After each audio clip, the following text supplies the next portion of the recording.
Corentin se réveilla en sursaut, le cœur battant, dans une chambre d'hôpital stérile où l'odeur d'antiseptique lui vrillait les narines.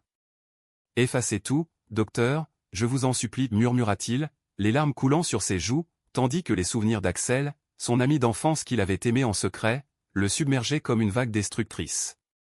Et alors que l'aiguille s'enfonçait dans sa veine, il ferma les yeux, priant pour que l'oubli vienne enfin effacer cette douleur insurmontable.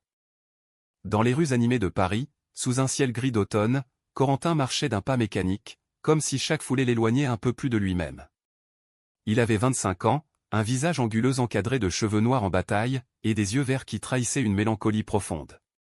La Seine coulait à ses côtés, indifférente à ses tourments, tandis qu'il repensait à cette décision fatidique prise il y a 6 mois. « Pourquoi ai-je fait ça ?» se demanda-t-il intérieurement, mais la réponse restait enfouie dans les brumes de son esprit altéré. Tout avait commencé dans un petit village de Provence, où Corentin et Axel s'étaient rencontrés enfants.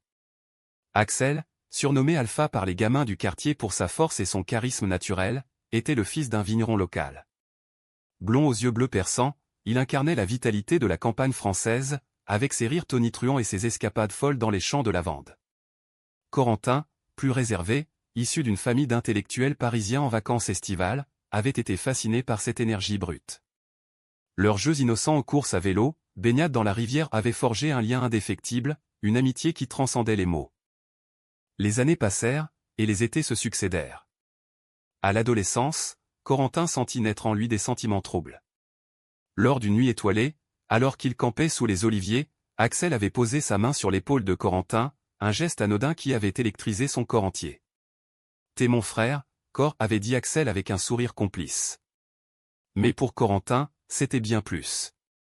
Il luttait contre ses émotions, dans une France où l'amour entre hommes était encore tabou dans les petites communautés, malgré les progrès sociétaux. À 18 ans, ils partirent ensemble pour Paris, Axel pour étudier l'œnologie, Corentin la littérature à la Sorbonne. La ville lumière devint le théâtre de leur évolution. Axel, avec son allure décontractée et son accent provençal, attirait les regards. Corentin, plus introspectif, se perdait dans les livres de Proust et de Rimbaud, cherchant des réponses à ses tourments intérieurs. Leur appartement partagé dans le Marais, quartier emblématique de la communauté LGBT, amplifia la tension. Des soirées arrosées, des confidences tardives, et un soir, après une dispute futile sur un film, Axel embrassa Corentin impulsivement. Ce baiser fut une révélation. « Je t'aime depuis toujours, Alpha » avoua Corentin, le souffle court. Axel, surpris mais réciproque, répondit « Moi aussi, mais j'avais peur. » Leur relation s'épanouit dans la clandestinité au début, puis ouvertement. Paris, avec ses cafés bohèmes et ses manifestations pour les droits gays, leur offrait un havre. Ils marchaient main dans la main le long des Champs-Élysées, riaient aux éclats dans les bars du quartier, et faisaient l'amour avec une passion qui effaçait les doutes. Mais les ombres planaient. La famille d'Axel, conservatrice, apprit la nouvelle lors d'une visite surprise.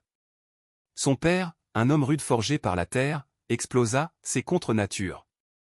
Tu vas détruire notre nom. » Axel, déchiré entre son amour et ses racines, commença à vaciller.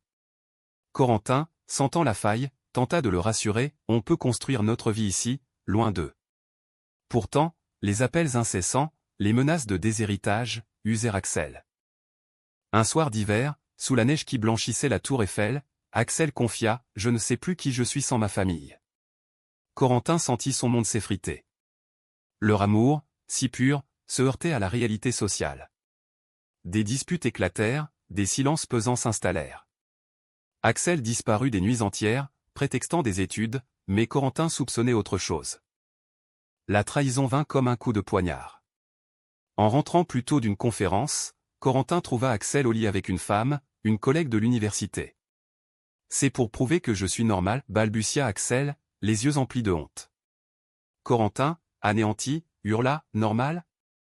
Notre amour n'est pas anormal. » Il claqua la porte, errant dans les rues froides, le cœur en miettes. Les mois suivants furent un calvaire. Axel tenta de se racheter, mais la confiance était brisée. Corentin, hanté par les souvenirs, sombra dans la dépression. Il consulta un psychiatre spécialisé en thérapies expérimentales, inspiré des avancées médicales américaines sur la mémoire traumatique. Effacer les souvenirs douloureux est possible, expliqua le docteur. Corentin, désespéré, signa pour la procédure une injection qui ciblerait les synapses liées à Axel. Après l'opération, il se réveilla vide, comme un livre aux pages blanches. Les amis s'inquiétèrent, mais Corentin reprit sa vie, enseignant la littérature dans un lycée parisien. Pourtant, des flashs inexpliqués le tourmentaient, un parfum de lavande, un rire familier. Était-ce l'échec de la procédure?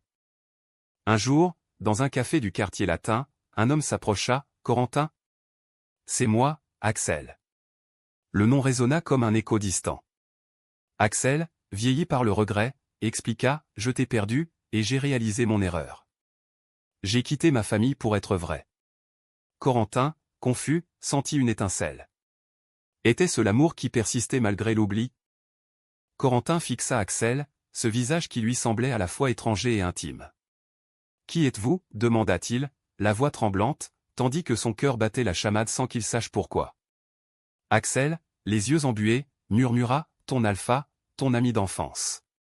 Tu as effacé notre histoire, mais je ne peux pas t'oublier. » La rencontre fortuite dans ce café bondé marqua le début d'une renaissance chaotique. Axel, déterminé à reconquérir ce qu'il avait perdu, invita Corentin à une promenade le long de la Seine. « Laisse-moi te rappeler » implora-t-il. Corentin, intrigué par cette connexion inexplicable, accepta.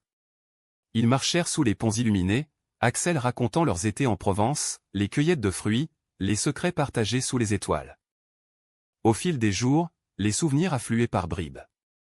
Corentin revivait des scènes, un baiser volé dans un vignoble, des disputes passionnées.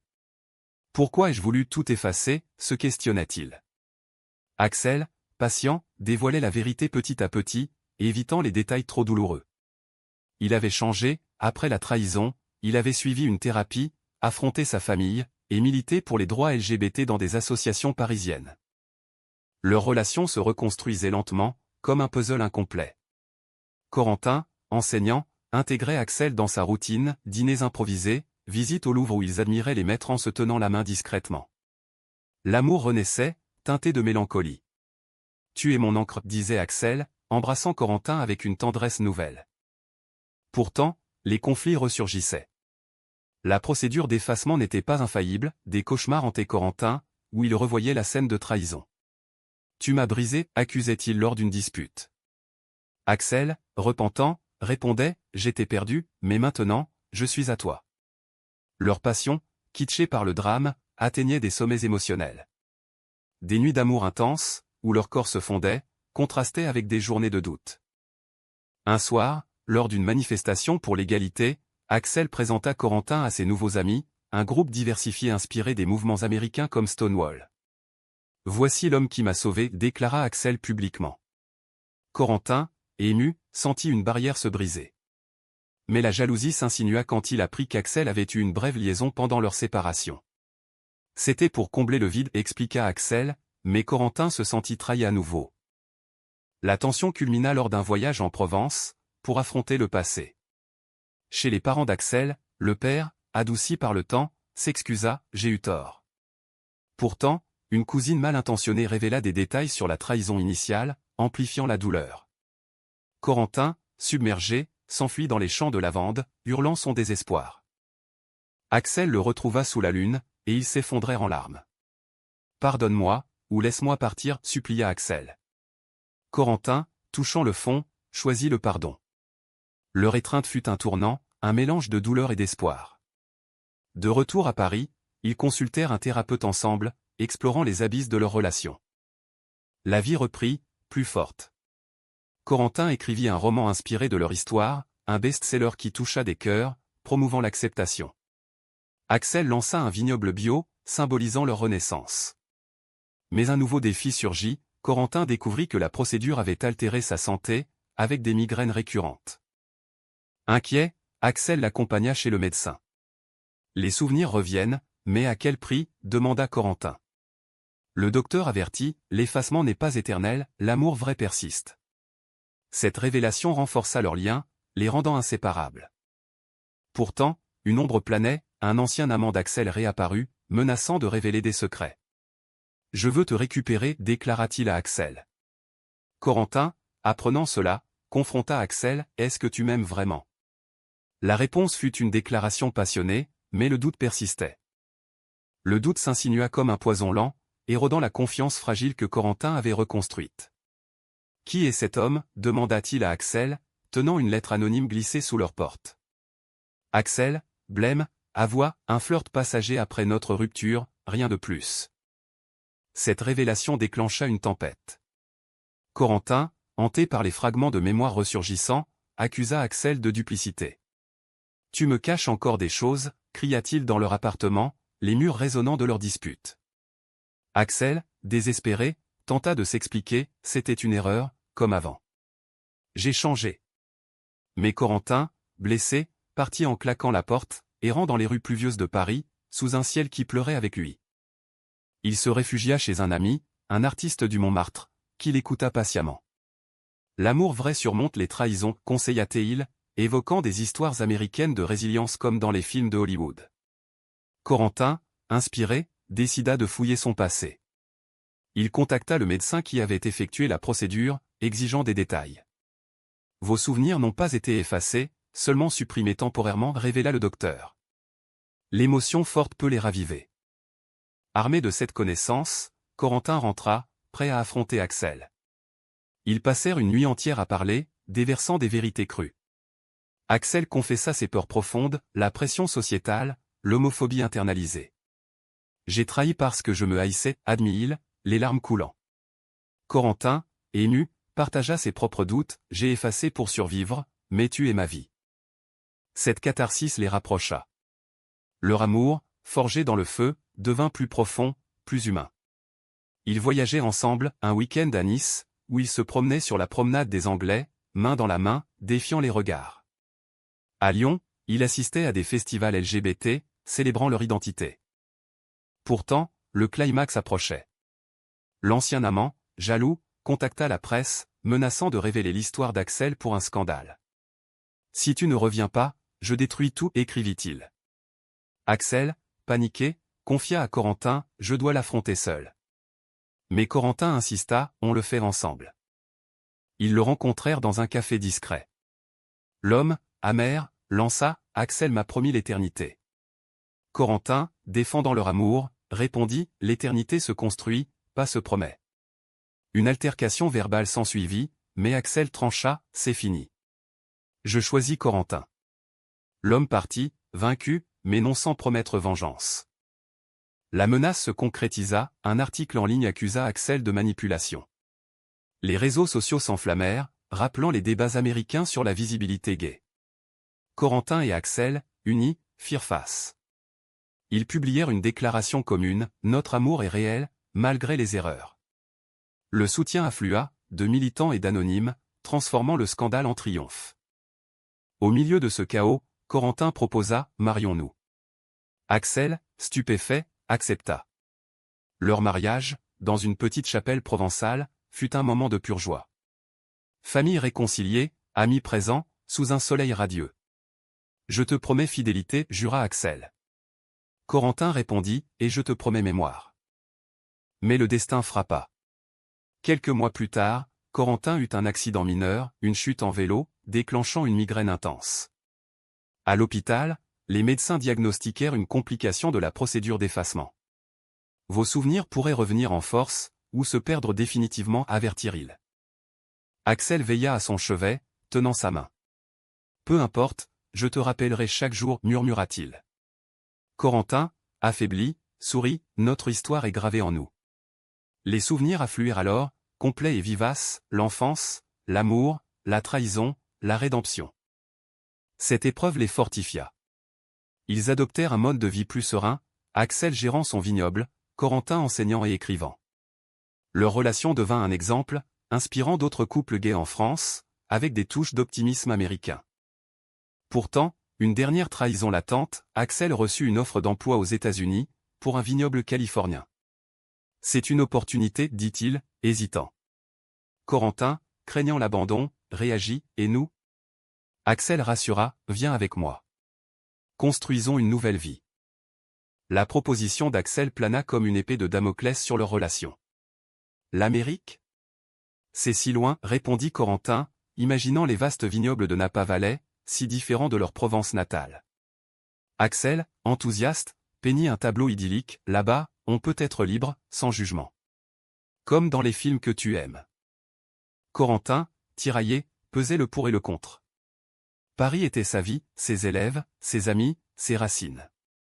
Mais Axel représentait son avenir. Des nuits d'insomnie suivirent, où il revivait les trahisons passées. « Et si tu me laisses encore » confia-t-il. Axel, serrant ses mains, jura « jamais plus. C'est nous contre le monde ». Pour tester leur engagement, ils partirent en reconnaissance aux États-Unis. À San Francisco, bastion de la culture gay, ils marchèrent sur le Golden Gate, main dans la main. C'est comme Paris, mais plus grand, nota Corentin, émerveillé par la diversité.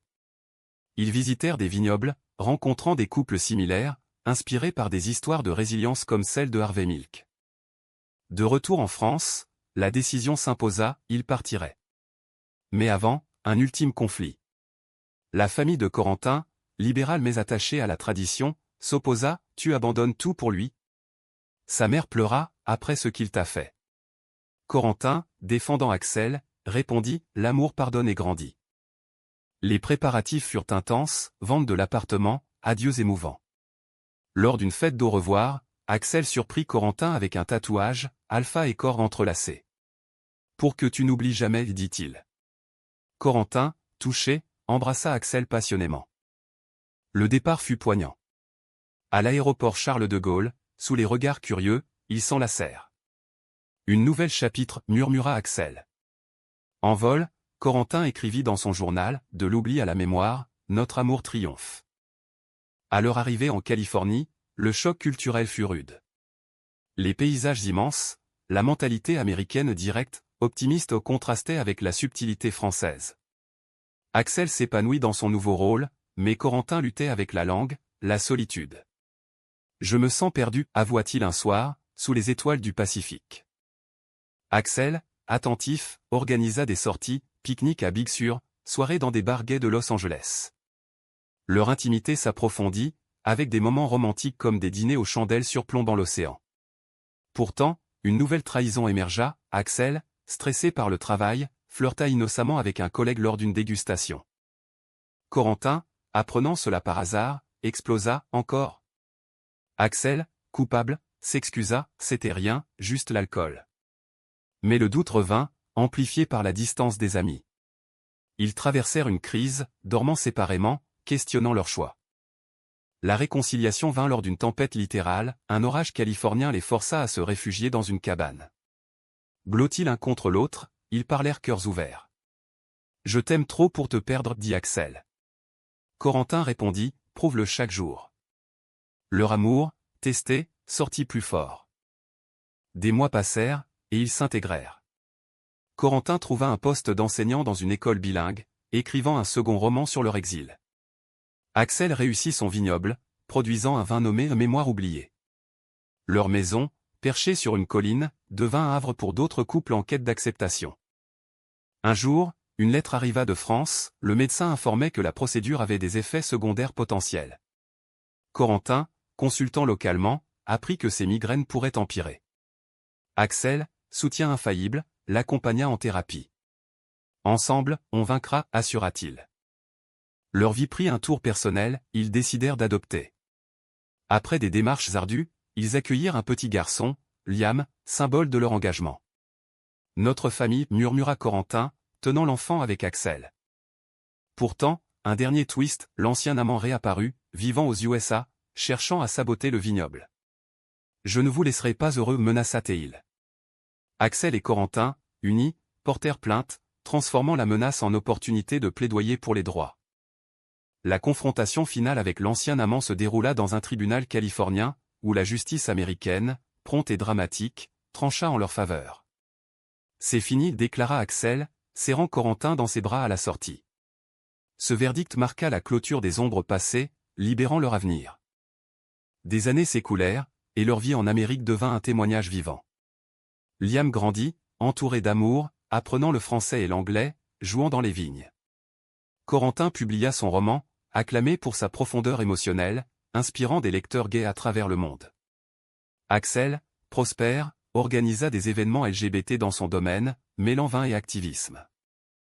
Malgré les défis de migraine persistantes pour Corentin, pression professionnelle pour Axel, leur lien resta indéfectible. Ils célébraient chaque anniversaire avec un rituel, un pique-nique sous les oliviers importés, rappelant la Provence. De l'oubli à l'éternité, Toast-Ale. Un soir, sous un ciel étoilé, Corentin confia, effacer la mémoire était une erreur. Les douleurs nous ont rendus plus forts. Axel répondit, et l'amour, plus vrai. Leur étreinte, chargée d'histoire, c'est là leur destin. Leur histoire, empreinte de kitsch dramatique américain tout en restant ancrée dans l'âme française, devint une légende. Des amis de Paris visitaient, émerveillés par leur résilience. Vous incarnez l'espoir, disait-il. À la fin, alors que Liam entrait à l'université, Corentin et Axel, grisonnants mais amoureux, marchaient sur une plage de Malibu. Si c'était à refaire, demanda Corentin. Axel sourit, tout, pour t'aimer à nouveau. Ainsi se termina leur saga, non dans la tragédie, mais dans une humanité rayonnante, prouvant que l'amour, même effacé, renaît toujours.